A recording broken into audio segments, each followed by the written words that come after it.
दर्शकों के सामने बोलने की आपकी क्षमता आपकी सफलता के लिए ज़रूरी है। अच्छा बोलना दूसरों का सम्मान और आदर प्राप्त कर सकता है, आपको अपनी कंपनी के लिए ज़्यादा मूल्यवान बना सकता है और उन लोगों का ध्यान आकर्षित कर सकता है जो आपकी मदद कर सकते हैं और आपके लिए दरवाजे खोल सकते हैं। अच्छी बोलने की क्षमता लोगों को यह भी विश्वास दिलाएगी कि आप आम तौर पर उन लोगों की तुलना में ज़्यादा प्रतिभाशाली और बुद्धिमान हैं जो उतना अच्छा नहीं बोलते हैं। आपकी सबसे मूल्यवान संपत्ति क्या है? आपका दिमाग। आपके पास सबसे कीमती कौशल में से एक है अच्छी तरह से सोचने और खुद को स्पष्ट रूप से व्यक्त करने की आपकी क्षमता। यह कौशल आपको ज़्यादा कमाने और किसी भी अन्य प्रतिभा की तुलना में तेज़ी से आगे बढ़ने में मदद कर सकता है। आखिरकार, किसी विषय पर अपनी महारत दिखाने का एकमात्र तरीका अपने विचारों को स्पष्ट रूप से ज़ोर से और लिखित रूप में व्यक्त करना है। जब आप अच्छा बोलते हैं तो लोग कहते हैं, वह वास्तव में जानता है कि वह किस बारे में बात कर रहा है। अच्छी खबर यह है कि आपका दिमाग एक मांसपेशी की तरह है। यह उपयोग के साथ मजबूत और अधिक सक्षम होता है। अपने विचारों और शब्दों को पहले से व्यवस्थित करने से आप इस बात के प्रति अधिक सतर्क और जागरूक हो जाते हैं कि आप क्या कह रहे हैं और कैसे कह रहे हैं। योजना बनाने, तैयार करने और भाषणों और प्रस्तुतियों को प्रस्तुत करने का कार्य आपको अपने दिमाग का उच्च स्तर पर उपयोग करने के लिए मजबूर करता है और यह वास्तव में आपको अधिक चतुर बनाता है। अपने डर को समाप्त करें और अपने करियर को टर्बोचार्ज करें। कुछ साल पहले मैंने व्यापारियों के एक समूह को एक दिवसीय सेमिनार में कार्यकारी प्रभावशीलता पर बात की थी। बातचीत के दौरान मैंने व्यापार में अच्छी तरह से बोलने और लोगों को प्रभावित करने की महत्वपूर्णता पर जोर दिया।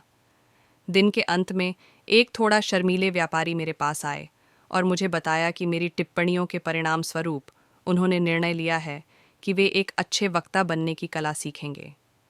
वे अपने पर्यवेक्षकों द्वारा नज़रअंदाज किए जाने और प्रमोशन से वंचित रहने से तंग आ चुके थे।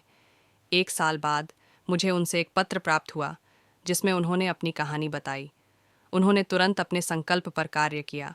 उन्होंने टोस्ट मास्टर्स के एक स्थानीय चैप्टर में शामिल हो गए और साप्ताहिक बैठकों में भाग लेने लगे।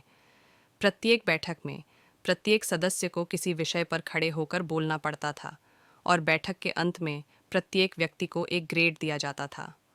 टोस्टमास्टर्स सिस्टमेटिक डिसेंसिटाइजेशन की प्रक्रिया का उपयोग करता है। इसका मतलब है कि यदि आप कुछ बार बार करते हैं तो अंततः आप उससे संवेदनहीन हो जाते हैं। जब आप बार बार दूसरों के सामने बोलते हैं तो अंततः आप अपने डर और संकोच को खो देते हैं। उन्होंने 14 सप्ताह का एक डेल कार्नेगी कोर्स भी लिया। प्रत्येक सत्र में उन्हें अपने साथियों के सामने बोलना पड़ता था। 6 महीने के भीतर उन्होंने इतने लंबे और छोटे प्रस्तुतिकरण दिए थे कि उनके बोलने के डर और चिंता का अधिकांश हिस्सा चला गया। इसके स्थान पर उनकी क्षमता में एक बढ़ती आत्मविश्वास आया कि वे एक दर्शक के सामने खुद को व्यक्त कर सकते हैं। टोस्टमास्टर्स सिस्टमेटिक डिसेंसिटाइजेशन की प्रक्रिया का उपयोग करता है। इसका मतलब है कि यदि आप कुछ बार बार करते हैं तो अंततः आप उससे संवेदनहीन हो जाते हैं। जब आप बार बार दूसरों के सामने बोलते हैं तो अंततः आप अपने डर और संकोच को खो देते हैं। उन्होंने 14 सप्ताह का एक डेल कार्नेगी कोर्स भी लिया। प्रत्येक सत्र में उन्हें अपने साथियों के सामने बोलना पड़ता था। 6 महीने के भीतर उन्होंने इतने लंबे और छोटे प्रस्तुतिकरण दिए थे कि उनके बोलने के डर और चिंता का अधिकांश हिस्सा चला गया। इसके स्थान पर उनकी क्षमता में एक बढ़ती आत्मविश्वास आया कि वे एक दर्शक के सामने खुद को व्यक्त कर सकते हैं।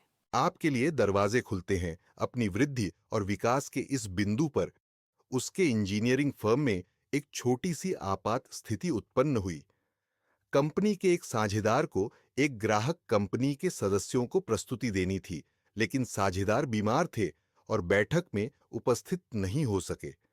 व्यापारी के बॉस ने उससे पूछा कि क्या वह कंपनी का प्रस्ताव तैयार करके प्रस्तुत कर सकता है। उसने इस काम को स्वीकार कर लिया। उसने शाम और अगले सुबह भरपूर तैयारी की। फिर वह ग्राहक के कार्यालय गया, कंपनी की सेवाओं की एक उत्कृष्ट प्रस्तुति दी और व्यवसाय प्राप्त किया।